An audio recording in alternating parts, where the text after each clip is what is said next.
সেই জায়গায় তিনি একজন চুরির রাজাকে বসিয়ে যাবেন, যিনি তার নিকট আত্মীয়। এই পরিকল্পনা করে তিনি বুঝে গেছেন যে আমি এবার চুরি করে চলে গেছি হিমালয়, আমার আত্মীয়কে বসিয়ে গেছি, বাকি চুরি চামারিটুকু সে করবে, বাকি চুরি চামারিটুকু সে করবে, বাকি চুরি চামারিটুকু সে করবে। মিস্টার অভিজিৎ গাঙ্গুলি,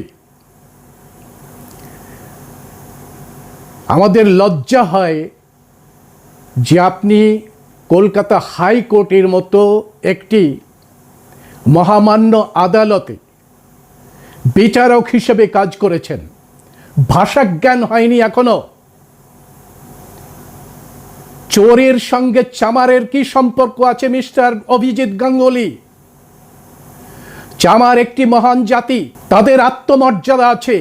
ভারতবর্ষের কয়েকটি জাতিকে যদি লয়াল জাতি বলা হয় তাহলে চামার জাতি একটি জাতি।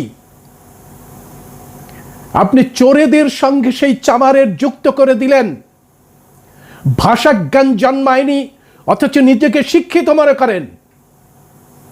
মিস্টার অভিজিৎ গাঙ্গুলি, আপনি আজ চুরি এবং চামারকে যুক্ত করে দিয়ে ভারতবর্ষের যে 85% মানুষ, বিশেষ করে এসসি এসটি চরম অপমান করেছেন। এই চরম অপমানের জন্যে আপনার বিরুদ্ধে এসসি এসটি অ্যাট্রোসিটিস অ্যাক্ট 1989 অনুসারে কেস হওয়া দরকার এবং আপনাকে অবিলম্বে গ্রেপ্তার করে লকআপে ঢুকিয়ে দেওয়া দরকার। আগামীকাল থেকেই ভারতবর্ষের মূল নিবাসীরা, পশ্চিমবঙ্গের যারা এসসি এসটি, তারা আপনার এই নিকৃষ্ট বক্তব্যের জন্যে গর্জে উঠবে এবং আপনার বিরুদ্ধে এসসি এসটি অ্যাট্রোসিটিস অ্যাক্ট অনুসারে মামলা হবে বিভিন্ন থানায়। আপনি নিজেকে শিক্ষিত মনে করছেন, চুরির গল্প করতে পারেন, কিন্তু তার সঙ্গে চামার জাতির কোনো সম্পর্ক নেই, আর সেটা করে আপনি চরম অপরাধ করেছেন।